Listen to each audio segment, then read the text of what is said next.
Hey everyone, this week we're talking about sandpaper people, those people in our lives that just seem to rub us the wrong way. And today I just want to talk to you about how God has asked you and I to be patient with them. Did you know that it took McDonald's 22 years before they made their first $1 billion? It took IBM 46 years, it took Xerox 63 years before these companies made their first $1 billion. Harvey Mackey, an author, wrote a book about corporations and business, and he asked an 88-year-old president of Japan's largest electrical company. He asked him, he said, "Does your company have long-term goals?" The president said, "Yes." He said, "How long are your goals?" This 88-year-old president said, 250 years. Harvey Mackey was taken back by that, and he asked a follow-up question. He said, "What do you think it's going to take for you to meet your long-term goals?" And the 88-year-old president looked at Harvey Mackey and said, "Patience."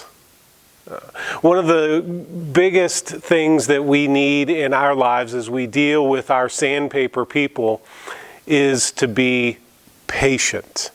In 1 Thessalonians chapter 5, in verse 14, Paul says this. He says, "We urge you, brethren, admonish the unruly, encourage the faint-hearted, help the weak, be patient with all men." Paul understood that there were probably sandpaper people in the lives of the people at the church in Thessalonica. You and I have sandpaper people in our lives, and the call goes to us today, as Paul wrote this, that we are to be patient with all people. Now, yesterday I talked to you about how we are to love our sandpaper people. In 1 Corinthians 13, that's the love chapter there. Remember, one of the attributes of love is that we are to be patient. Paul said, love is patient. And here's what I've understood about love and patience, is that the more I'm loving, the more I'm willing to be patient. And then the more I'm willing to be patient, I become more loving. It's a perpetual cycle of love and patience. And if you're going to love the sandpaper people in your life, you're going to be patient with them. And if you're willing to be patient with them, you're going to be more loving towards them. And this is what also I've learned about patience, is that patience provides perspective. Right? Impatient people are typically more immature. You go to a mall and there's a kid who's crying and screaming because he wants a toy, because he's immature. And as we grow in our maturity, so too should our patience. So as we grow in our maturity with the Lord, our maturity should grow with it. And as our patience and maturity grows, we have a greater perspective.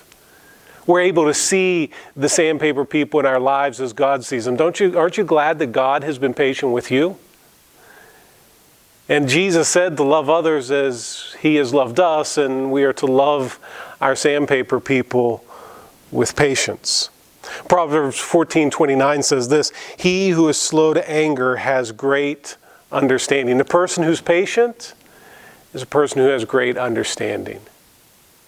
You see, God has placed these sandpaper people in our lives, just like this piece of sandpaper, in order to knock off the rough edges. God may have placed your sandpaper person in your life to mature you in patience. And so today, I want you to be patient. Desire to be patient. Make the choice to be patient with your sandpaper person.